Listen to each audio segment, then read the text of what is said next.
Daniel 4 through 6. I, Nebuchadnezzar, was at rest in my house and flourishing in my palace. I saw a dream which made me afraid, and I thought of my bed. The visions of my head troubled me. So I made a decree to bring in all the wise men of Babylon before me, that they might make known to me the interpretation of my dream.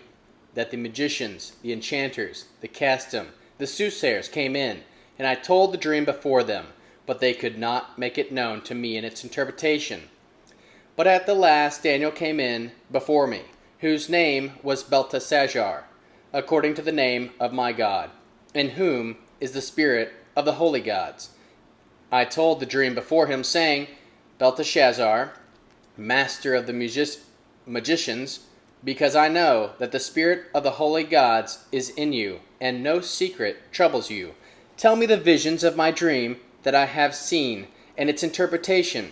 Thus were the visions of my head.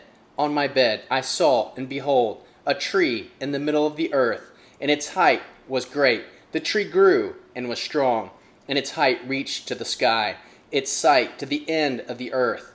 The leaves of it were beautiful, and it had much fruit, and in it was food for all. The animals of the field had shade under it, and the birds of the sky lived in its branches, and all flesh was fed from it.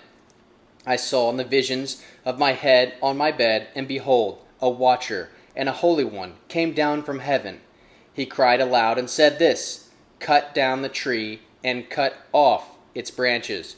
Shake its leaves, and scatter its fruit. Let the animals get away from under it, and the fowls from under its branches. Yet leave the stump and its root in the earth, even with a band of iron and bronze in the tender grass of the field, and let it be wet with the dew of heaven. And let his portion be with the animals in the grass of the earth. Let his heart be changed from man's, and let an animal's heart be given to him. Let 7 times pass over him. The sentence is by the decree of the watchers, and the demand by the word of the holy ones, to the intent that the living may know that the Most High rules in the kingdom of men, and gives it to whomever he will, and sets up over it the lowest of men. This dream I, King Nebuchadnezzar, have seen, and you, Belteshazzar, declare the interpretation, because all the wise men of my kingdom are not able to make known to me the interpretation. But you are able, for the spirit of the holy gods is in you. Then Daniel, whose name was Belteshazzar, was stricken mute for a while, and his thoughts were troubled him. The king answered and said, Belteshazzar, do not let the dream or the interpretation trouble you. Belteshazzar answered and said, My lord, may the dream be for those who hate you, and its interpretation to your adversaries. The tree that you saw, which grew and became strong, whose height reached to the sky, and its sight to the end to all the earth, whose leaves were beautiful, and its fruit plentiful, and in it was food for all, under which the animals of the field lived, and on the branches the birds of the sky had their habitation. It is you, O king, that have grown and become strong, for your greatness has grown and reaches to the sky, your dominion to the end of the earth. And because the king saw a watcher and a holy one coming down from heaven and saying, Cut down the tree and destroy it, nevertheless leave the stump of its roots in the earth, with a band of iron and bronze, in the tender grass of the field, and let it be wet with the dew of the sky. Let his portion be with the animals of the field, until 7 times pass over him. This is the interpretation, O king, and it is the decree of the Most High, which has come to my lord the king, that you shall be driven from men, and your dwelling shall be with the animals of the field. You shall be made to eat grass as oxen, and shall be wet with the dew of the sky, and 7 times shall pass over you, until you know that the Most High rules in the kingdom of men, and gives it to whomever he will. Whereas they commanded to leave the stump of the roots of the tree, your kingdom shall be sure to you. After that you will have known that the heavens do rule. Therefore, O king, may my counsel be please you, and break off your sins by righteousness, and your iniquity by showing mercy to the poor. Perhaps there might be lengthening of your tranquility. All this came upon King Nebuchadnezzar at the end of 12 months. He was walking in the palace of Babylon. The king spoke and said, "Is not this great Babylon, which I have built for the royal dwelling place, by the might of my power and for the glory of my majesty?"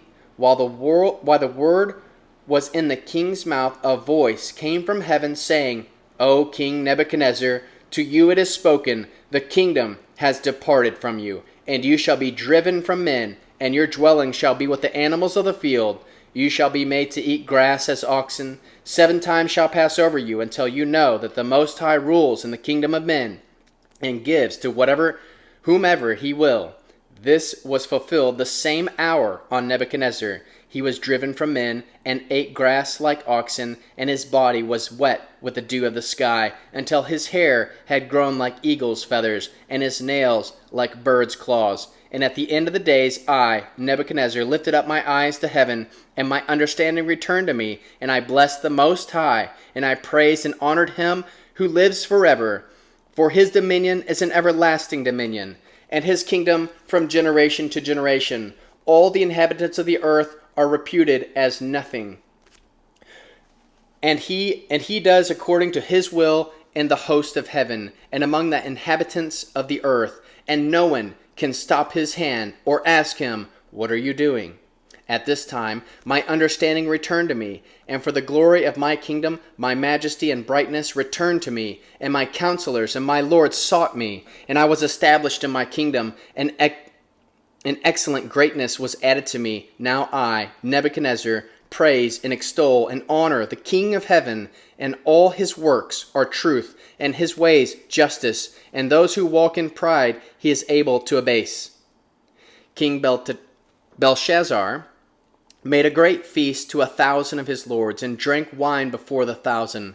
Belshazzar, while he tasted the wine, commanded that the gold and silver vessels which Nebuchadnezzar his father had taken out of the temple which was in Jerusalem be brought to him, that the king and his lords, his wives and his concubines, might drink from them. Then they brought the golden vessels that were taken out of the temple, the house of God in Jerusalem, and the king and his lords, his wives and his concubines, drank from them. They drank wine, and praised the gods of gold, of silver, of bronze, of iron, of wood, of stone. In the same hour the fingers of a man's hand came out and wrote near the lampstand on the plaster of the wall of the king's palace. And the king saw the part of the hand that wrote. Then the king's face grew pale, his thoughts troubled him, and his joints of his thighs were loosened, and his knees knocked one against another. The king cried aloud to begin in the enchanters, the custom, the soothsayers. The king spoke and said to the wise men of Babylon, "Whoever reads this writing and shows me its interpretation shall be clothed with purple, and have a chain of gold about his neck, and shall be the 3rd ruler in the kingdom." Then all the king's wise men came in, but they could not read the writing, and could not make known to the king the interpretation. Then King Belshazzar was greatly troubled, and his face turned pale. His lords were perplexed. The queen, by reason of the words of the king and his lords, came into the banquet house. The queen spoke and said, "O king, live forever.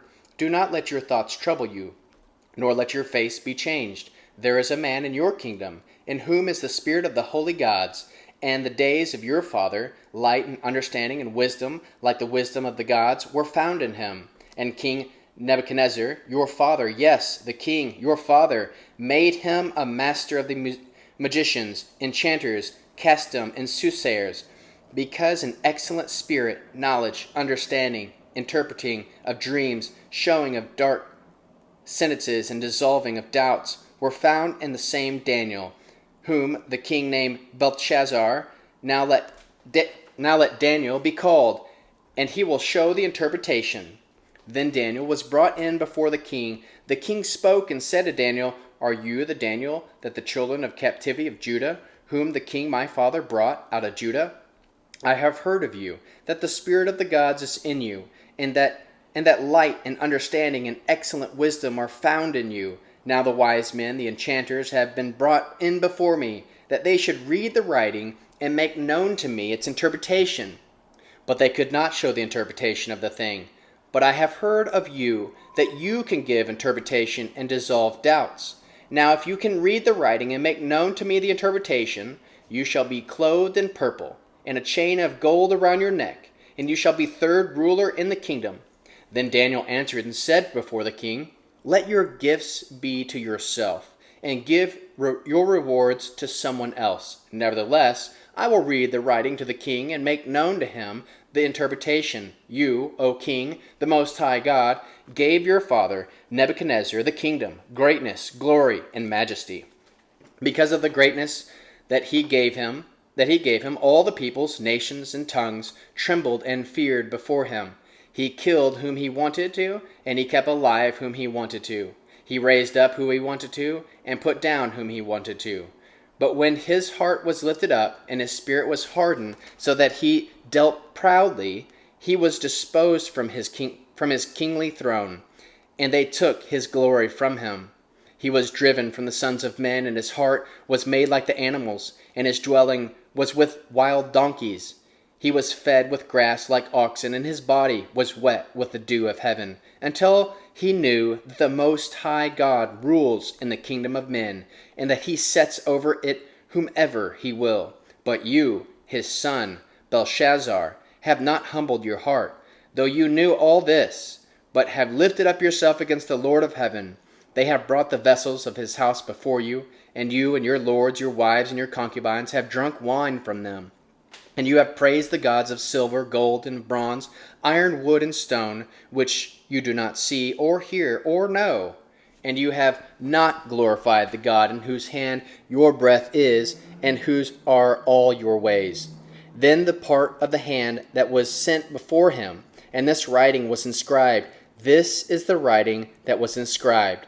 Mene, Mene, Tekel, Upharsin. This is the interpretation of the thing. Mene, God has counted your kingdom and brought it to an end. Tekel, you are weighed in the balances and have found wanting. Peres, your kingdom is divided and given to the Medes and Persians. Then Belshazzar commanded, and they clothed Daniel with purple, and put a chain of gold around his neck, and proclaimed concerning him that he should be third ruler in the kingdom. In that night Belshazzar, the Chaldean king, was slain, and Darius, the Mede, received the kingdom, being about 62 years old. So Darius the Mede received the kingdom when he was about 62 years old. It pleased Darius to set over the kingdom 120 local governors to be over the entire kingdom, and over them 3 administrators, of whom Daniel was one, that these local governors might give account to them, and the king should suffer no loss. Then Daniel became distinguished above the administrators and local governors, because of his excellent spirit was in him, and the king thought to set him over the whole realm. Then the administrators and the local governors sought to find occasion against Daniel and his touching the kingdom, but they could find no occasion or fault, because he was faithful. There was not any error or fault found in him. Then these men said, We will not find any occasion against this Daniel, unless we find it against him concerning the law of his God. Then these administrators and local governors assembled together to the king and said to him, King Darius, live forever. All the administrators of the kingdom, the deputies and the local governors, the counselors and the governors have consulted together to establish a royal statute and to make a strong decree that whoever asks a petition of any god or man for 30 days except of you, O king, he shall be cast into the den of lions. Now, O king, establish the decree and sign the writing, that it may not be changed according to the law of the Medes and Persians, which do not alter. Therefore King Darius signed the writing and the decree. When Daniel knew that the writing was signed, he went into his house. Now his windows were open in the room toward Jerusalem, and he kneeled on his knees 3 times a day, and prayed and gave thanks before his God, as he did before. Then these men assembled together and found Daniel making petitions and supplications before his God. Then they came near and spoke before the king concerning the king's decree. Have you not signed the decree that every man who makes a petition to any god or man within 30 days, except to you, O king, shall be cast in the den of lions? The king answered and said, This thing is true, according to the law of the Medes and Persians, which does not alter. Then they answered and said before the king, That Daniel, who is of the children of the captivity of Judah, pays no attention to you, O king, nor the decree to which you have signed, but makes his petition 3 times a day. And the king, when he heard these words, was very displeased, and set his heart on Daniel to deliver him, and he labored until the going down of the sun to rescue him. Then these men assembled together to the king and said to the king, Now, O king, that is the law of the Medes and Persians, that no decree nor statute which the king establishes may be changed. Then the king commanded, and they brought Daniel and cast him into the den of lions. The king spoke and said to Daniel, Your God, whom you serve continually, will deliver you. A stone was brought and laid on the mouth of the den, and the king sealed it with his own signet, and with the signet of his lords, that nothing might be changed concerning Daniel. Then the king went to his palace and passed the night fasting. No diversions were brought before him, and his sleep fled from him. Then the king arose early in the morning and went in haste to the den of lions. When he came near to the den to Daniel, he cried with a troubled voice. The king spoke and said to Daniel, Daniel, servant of the living God, is your God, whom you serve continually, able to deliver you from the lions? Then Daniel said to the king, O king, live forever. My God has sent his angel and has shut the lions' mouths, and they have not hurt me, because as before him innocent was found in me, and also before you, O king, I have done no harm. Then the king was exceedingly glad, and commanded that they should take Daniel up out of the den. So Daniel was taken up out of the den, and no kind of harm was found on him, because he had trusted in his God. And the king commanded, and they brought those men that had accused Daniel, and they cast them into the den of lions, them, their children, their wives. The lions mauled them, and broke all their bones in pieces before they came to the bottom of the den. Then King Darius wrote to all the peoples, nations, and tongues who dwell in all the earth, Peace be multiplied to you. I make a decree that in all the dominion of my kingdom men tremble and fear before the God of Daniel. For he is the living God, and steadfast forever. His kingdom is that which will not be destroyed, and his dominion will be even to the end. He delivers and rescues. He works signs and wonders in heaven and in earth, who has delivered Daniel from the power of the lions. So this Daniel prospered in the reign of Darius, in the reign of Cyrus in Persian.